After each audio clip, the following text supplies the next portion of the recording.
Hey, I'm Paul Perry, I'm Kim Hartsock, and you're listening to The Wrap, a Warren Averett podcast for business leaders. designed to help you access vital business information and trends when you need it. So you can listen, learn, and then get on with your day. Now, let's get down to business. Hi, everyone, and welcome to The Wrap. We're excited to welcome today Stephen Schaaf, the leader of our manufacturing and distribution industry group. So welcome, Stephen. Well, thank you. I appreciate you guys having me, Kim and Paul. It's a great topic, I think, of diving down into some industry specifics, or it's a great series here to dive into some industry specifics because it's a complex world out there, and you really need to be an expert in your industry to truly add value and understand what's going on. I've been with Warren Averett for a little over 30 years, and from day one, I've always worked with manufacturers and distributors. I like what they do. I like how they contribute to our economy. And it's something that we at Warren Averett pride ourselves in as one of our larger industry segments. Absolutely. Glad to have you with us. Now, Stephen, this is somewhat of a continuation of a discussion you and I had last week when we were having our manufacturing distribution roundtable.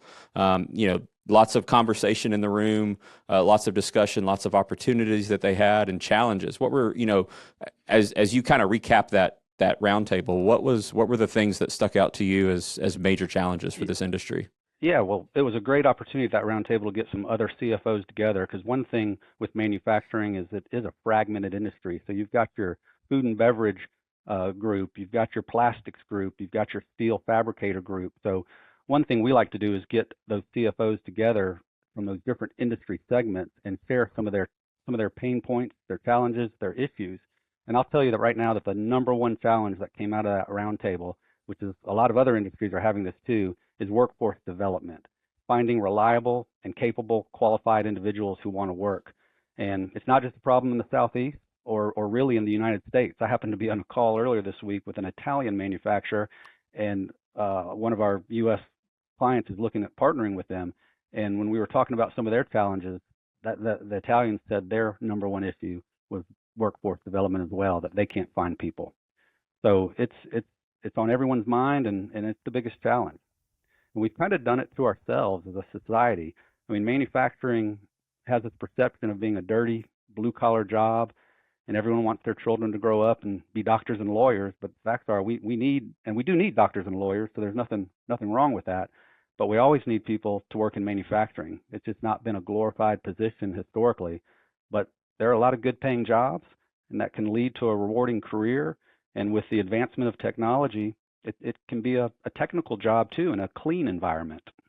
Yeah, it's interesting that you brought up the international impact because I think for a long time we've looked at this just as a silo of U.S., but as the industries, including manufacturing and distribution, have become global industries, right? Then we have global challenges like global supply chain, but also global labor markets. And I don't think anyone is prepared to come swoop in and solve our labor problems, right? We're going to have to be a little bit more creative than that.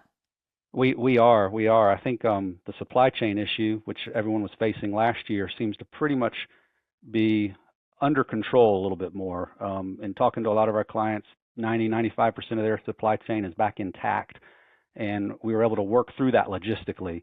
But this workforce development is a bigger problem that's going to be here a lot longer, I think. And we try to advise our clients to look at it in two ways too. We kind of break it down into how do you get new hires, where do you find those people, get them on board, but then also don't forget about employee retention, keeping those employees you have, because obviously it takes a lot more time to bring someone on versus winning someone over and keeping them happy in the current job. And I can imagine, Stephen, that the way the society and business is going right now with kind of the move to remote work, that's very difficult in the manufacturing and distribution industry, right? So it's to some degree, everybody's having a problem, but I would argue manufacturing distribution has it a little bit differently because you really can't be remote and get the work done. Is that right? Absolutely. I mean, you can't take your mill equipment home to your house. You can't take a lathe or some other processing equipment. You've got to be there on site. And we've had a lot of clients too that have kind of changed their administration side too to say you need to be in the office. If our plant people are here working, we want to present a team effort here and show them that you're here as well. So, Stephen, how are companies getting around that? What are they doing in terms of hiring? Any new ideas? Well, some companies are trying to offer more non-traditional shifts. Some people have gone to 40 hours in 4 days, but depending on your production schedule, that can be kind of a double-edged sword because you may have to hire more people to meet these different shift needs. But it's really trying to get outside the box. And if you're not on if you're not on social media, you need to be. I mean, everybody is, including the plant workers that are working these manufacturing jobs. It's just another way to reach them and stay connected. We've had a few clients that have tried to take, who've looked at their current workforce and said, okay, these have been some great people. Where did we get them? Where did they come from? And they're trying to use data and technology, what they already have in payroll, and may say that, okay, our best employees come from this geographic area. They live in this zip code. Well, let's go market there and find more people that are like them since they've been good employees. A lot of other manufacturers are starting to go to career fair days at high schools and go ahead and plant that seed. And in fact, we've had two clients hundreds of miles apart in different geographic markets that actually around the same time said they went to a middle school to go Wow. ahead and start planning that idea of maybe college, if college is not for you, you can have a rewarding career here at XYZ plant and contribute to our local community and be a productive member. I think that's interesting because I do think that's the approach is our kids these days are seeing the cool jobs, right? The tech jobs, the Googles and all the things with AI that sound so cool. But if they could see the cool things that are happening within the manufacturing industry, right? Using robots, using AI, that might create a little bit more excitement that it's an exciting field for them to be interested in. Absolutely, and it makes them feel more valued and the fact that they can learn to operate that equipment. I mean, there's training that we obviously need to invest in the workforce, and it makes them feel a bigger part of it. And that's bringing in the workforce. You talked also about, retaining staff, right? So that's probably speaks to the culture of the organization. Would you agree with that?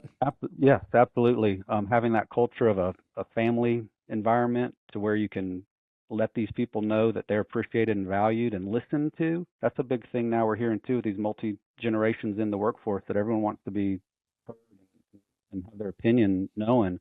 So little things too, where people have asked for picnic tables outside the facility on a break, and even having one company build a gazebo that puts some shade in there. These are in the big scheme of things kind of low cost things, but that sense of appreciation and giving these employees a nicer environment really does go a long way. Some companies have brought in food trucks periodically on a Friday and either subsidized part of the lunch or the meal, or had it be free for their employees. But having that time when even the what I'll call the administrative side comes out and shares a lunch with them and gets to know them and have more interaction, it just makes for a more cohesive and friendlier environment that people want to stay in and contribute to. Want to receive a monthly newsletter with wrap topics? Then head on over to warrenabbott.com/the wrap and subscribe to our email list to have it delivered right to your inbox.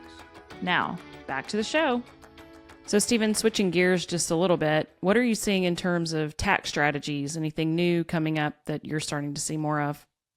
Well, taxes have always been a big expense when you think of that on an income statement as a percentage of revenue.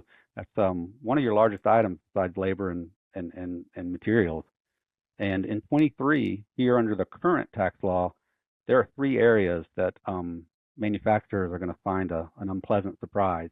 Hopefully, Congress in the next couple of weeks may implement a workaround for some of this, but as of right now, it's not. And that first one is the interest expense limitation. And this has kind of slipped under the radar for a lot of companies, a lot of manufacturers, because of two factors. One, we've been in such a low interest rate environment for 8, 10 years now that people have kind of taken it for granted that I can have a loan at 2%, 3%, 3.5%. But now here, obviously, the environment's changed, rates are rising, and many people haven't experienced that there's actually a law implemented back from 2017 that limits the tax deductibility of your interest expense. And up until 2023, this was based off of 30% of EBITDA. So you got to take your earnings plus your taxes, depreciation, and amortization. That depreciation being a big one in manufacturers that really raised that baseline of then what you took 30% of that, and anything below that you got to deduct as your interest expense. Well, starting in 2023, that baseline becomes EBIT instead of EBITDA. So now all these manufacturers are not going to be able to add that depreciation expense back to their baseline amount to determine what is deductible from as interest expense. So you couple that limit with now interest rates going north of 6%. There's going to be an unpleasant surprise if you're not planning for it in having a lot of your interest expense that will not be deductible for tax purposes. And if you think about specifically within this industry, depreciation is a huge item, right? This is a very capital intense industry where they're relying on that depreciation deduction every year. Absolutely. And then you throw in that a lot of these companies are financing their working capital through a line of credit and have term loans. So you have both of those components that one of them's going away and it's not going in the good way. And then the second, another item here that changed here recently is deals with the research and development expense. So historically, these activities have been treated as a current expense for tax purposes. But effective in 2022, those research and development activities are now required to be capitalized for tax purposes and amortized or expensed over 5 years.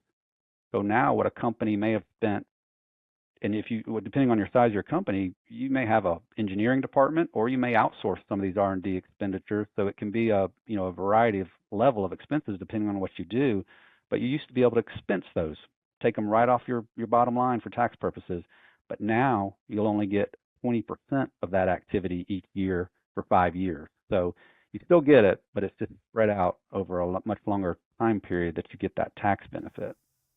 And you alluded to this, Stephen, saying that you're hoping that Congress will repeal this. But where is this stuck? And where, if I'm a leader within a manufacturing company and I'm just hearing about this, or I'm not aware that maybe this is a law change, where could you point me to that?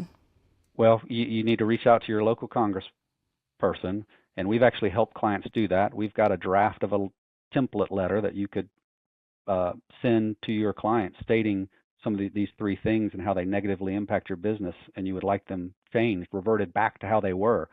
But your question on where they stand, I've heard the Ways and Means Committee does have solutions to these, but everything right now is going to be on the debt ceiling, and whether these get worked in there or not is anybody's guess. I wish we had a crystal ball that we could look at, but as of current law right now, those two things, the interest expense and the R&D, are going to hit people pretty hard.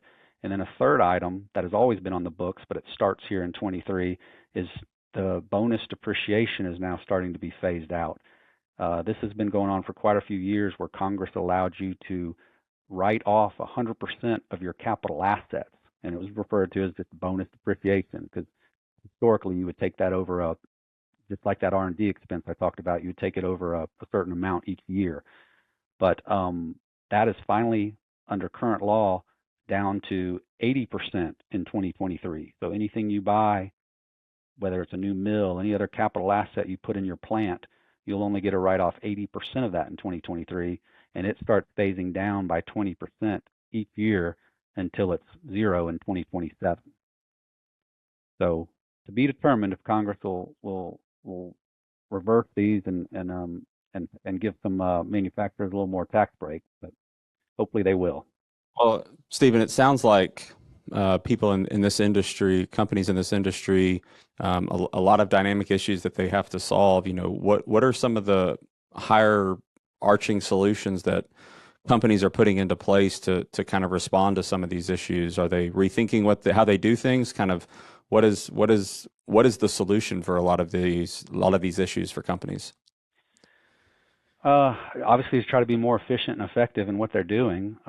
Some companies, there's been a little bit of a trend of more companies bringing services back onshore and not stretching out their supply chain as much to have a little more control over that and be able to get a quicker turnaround, shorter lead times to be more efficient. Because if taxes are going up, we got to try to find other ways to be more efficient. Companies need to look to using technology, more technology in their manufacturing process, and they need to think outside the box on what they do as well. One story about a company that was a stamping facility, and they had a acceptable defect rate, but they wanted to try to lower that even more, and they spent a couple $100 on some temperature sensors, and then lined that up from a data analysis perspective on a timing on when those defects were occurring. And when looking at the data, they realized that there was a certain time period and a temperature drop were causing these defects to occur. And when they analyzed it further, they realized that that was when certain employees went on break and they were opening a door in the facility that was then changing the temperature, which obviously this was a time-sensitive process or temperature-sensitive process, and that was causing the defect. So they ended up putting up plastic that you see in a freezer around that exit door, and that ended up maintaining the temperature, dropping their defects, becoming more productive by spending a couple $100 on some temperature sensors and being able to think outside the box and using data in a different way. That's interesting. I've always liked, I think it was IBM's slogan was know what your data knows, right? It knew what the issue was. You just have to kind of dive in it to figure it out. That's really interesting. Yeah. And with the technology costs continuing to come down, it's unlimited on what you could do. You just need someone to come think outside the box and change a little bit of or apply a different thought and data to the process. Yeah, I think my approach is just to really recommend to people to understand that the technology is not going away. And instead of fearing it and thinking, how it could negatively impact your business, reverse that and think, how can I use it to make us better, make us more efficient? We just talked about all these labor challenges. How can we use that to solve our labor problem? So I think instead of being afraid of it, let's embrace it and try to figure out ways to make it work for us. And don't be afraid of asking your workforce too. They're the ones that are out there in the plant. Go out and ask them, what do they need? What tools do they need to do this better, faster, and more efficient? That's a great idea.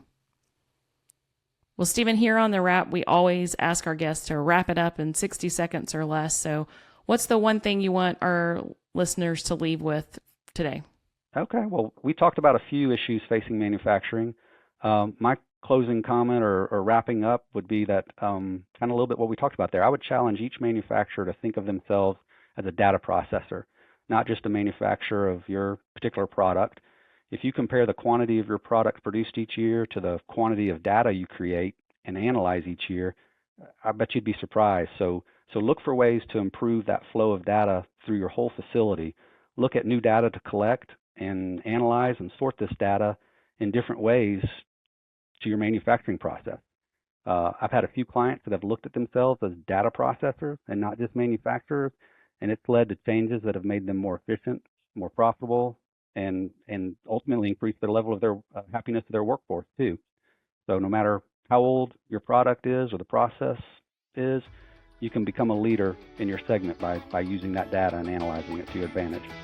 All right. Well, Stephen, it's been a pleasure having you with us on The Wrap, and thank you for bringing this information to our listeners, and look forward to talking with you soon. Well, thank you. I enjoyed it. Good to see you both. Thank you. Thanks. And that's a wrap. If you're enjoying the podcast, please leave a review on your streaming platform. To check out more episodes, subscribe to the podcast series, or make a suggestion of other topics you want to hear. Visit us at warrenaverett.com/the wrap.